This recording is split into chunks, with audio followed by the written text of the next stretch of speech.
Hey guys, welcome back to another episode of Film Study presented by USCFootball.com. I'm your host, Shotgun Spratling. We're going to be looking at what Drake London does for the USC offense, especially in that Colorado game that USC was able to win 37-14.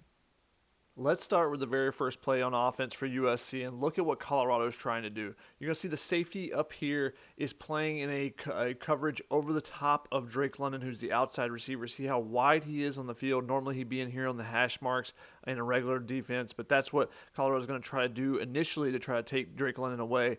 USC is actually going to motion Keontae Ingram out of the backfield, and by doing this, they're going to open up the middle of the field right here. And this is a way to take advantage of what this outside coverage that they're getting from the safety. This middle of the field should be wide open with the way they're playing, and with Keontae Ingram motioning out. And they go look on the other side. They're going to get a one-on-one matchup with Michael Trigg. Take a little slant route here. Keaton Slovis is going to fire. Nice pickup on first down to get things going. That's an early look at what Colorado does, and we'll see how they start to adjust as the game progresses. Here we are on USC's second drive. The Trojans are in danger of a second straight 3 and out. We're going to see a similar look from Colorado. You see the safety is once again way over the top here. He's out wide over the top of Drake London. And USC is going to see that Colorado has 4 down linemen and just Nate Landman in the box. That's a 5-man box. That's great to run against. 5-on-5. USC should be able to pick this up. And that's what they're going to do. They're going to give the ball to Ingram. And partially because the safety is so deep and so wide over here, he's not going to be able to get in here to make that play. So it's going to be up to Landman to beat a block, or for this safety to come down hard and be able to get in. The safety is just a little bit off screen here, but Ingram's going to be able to pick this first down up, and that's going to keep this drive going. And we'll see some different things that Colorado tries to do later in this drive as it gets going to try to slow down London and the Trojans. USC nearing midfield. They haven't really got London involved so far in the game here in the middle of their second drive. So they're going to draw something up for him. They go with a 2 tight end set where you have 2 of the tight ends both here on the right side. You're going to see London is going to be over here in the slot with the other wide receiver out wide. And they're going to run a deep crosser over here for him to get him open. You're going to see from the inside leverage right here and the way the DB is kind of playing this, you can tell it's probably going to be zone coverage. But watch the safeties and the linebackers, how they bite on the play action and how that's going to affect the play. We'll see it from a different angle as well, but you're going to see both these guys sucked up. You see the safety sucked up, and that's going to leave room. Keaton Slovis, great amount of time because of the protection that he gets, and you see him being patient and waiting on Drake London. Now let's take a look from a different look. Here from this angle, we can see both the linebackers and the safety. Watch the action. Both that step right there, that's just enough. Now there's a clear lane here. Slovis does exactly what he needs to do. Puts it up high where only Drake London is going to be able to go up and get it. Give his wide receiver a chance. And because that play action, there was a nice throwing lane there for him. He completes the pass. Big play for USC to get down into the red zone. USC's second drive is eventually going to stall out on this 3rd and 3 play. Keaton Slovis is going to be looking for Drake London on a slant route. If he is a little bit more patient, I think he would be able to find Gary Bryant wide open over the middle because there's so much attention being paid to Drake London on this play.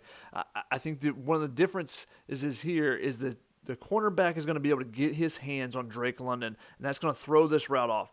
When he sees that he's able to get his hands on him, that kind of redirects Drake London a little bit. Now, there is space here, but because Landman, a veteran linebacker, is being so aggressive, seeing where Slovis' shoulders are, as you see him take off, you see the bracket coverage with the safety who's really paying attention to Drake London as well. Once that Slovis saw that the cornerback was able to get his hands on Drake London, that's when I would like for him to come across to his next progression. Looks there deep to Michael Trigg. Is that available? No. Okay, what about over the middle to Gary Bryant? Looks like that one would have been wide open for him. Now, obviously, Landman is moving on the throw as well, but it looks like you would have Gary Bryant against a linebacker. I love that matchup for USC and the possibility of walking into the end zone.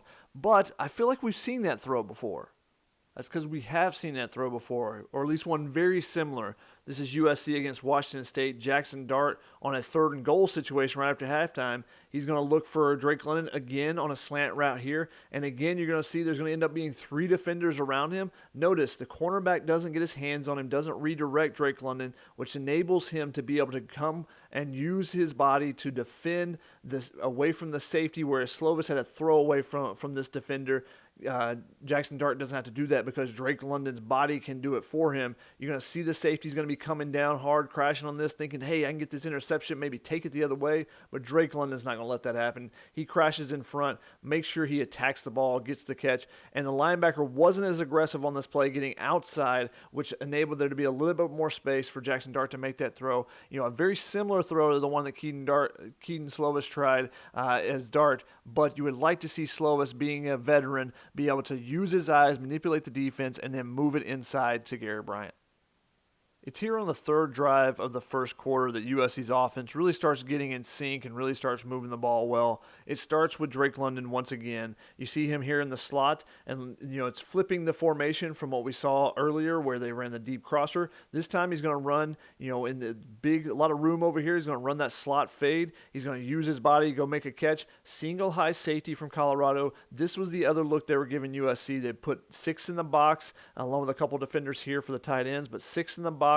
And then 1 high safety and man-to-man coverage across the board. With that, with all this space over here, this safety is going to have a long way to go, especially if USC, uses this tight end to take him out of the play, and he just can't get over there in time. Drake London is going to go make that play against their cornerback pretty much every single time. USC, big pickup to start their drive. Now let's see how they continue to move from there.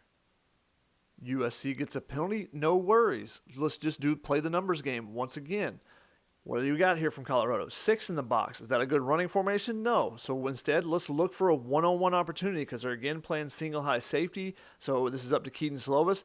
They said, hey, if you get 6 in the box, find that one-on-one matchup.